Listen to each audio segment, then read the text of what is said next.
पाले दिदी एकछिन सलाम गर्नुहोस्। ओ बेसर सलाम गर्नुहोस्। मिलेन 3000 चाहिन्छ भने होइन 3000 को सलाम गर्नुहोस् ड्याममा।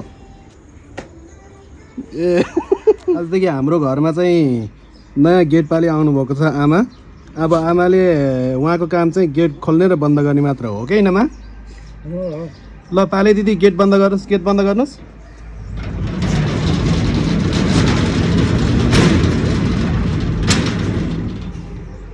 ल गेट त बन्द भयो। कस्तो लाग्यो त पालेको काम गर्दा?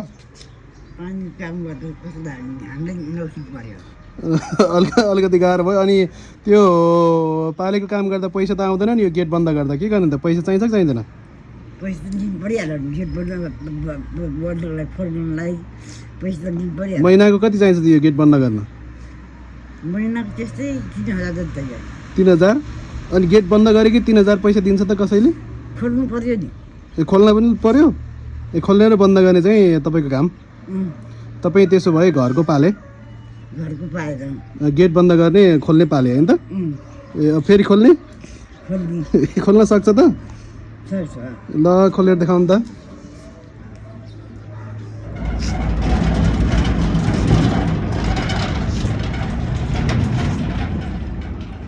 ल पाले नि दिदी गेट बन्द गर्नुहोस्।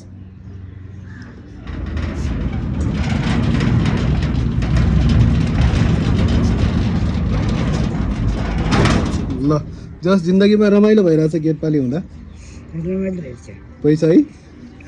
ल अब त्यसो भए के भन्न चाहनुहुन्छ त अरूलाई? गेट पाले बस्दिहाल्यो। गेट पाले बस्दै हो? बस्दैको रमाइलो भइरहेछ। ल अब धेरै खोल्नु पर्दैन। ल पुग्यो। अब धेरै खोल्यो भने फेरि गेट बिग्रिन्छ होइन? बिग्रिन्छ है। ल सबैलाई नमस्कार गरिदिनुहोस्। अब 2 हात जोडेर नमस्कार गरिदिनुहोस्। गेट पाले नमस्कार पनि गर्नुपर्छ। नमस्कार गर्नुहोस्। ल आजलाई यति नै है त। ल भगवान् शरण।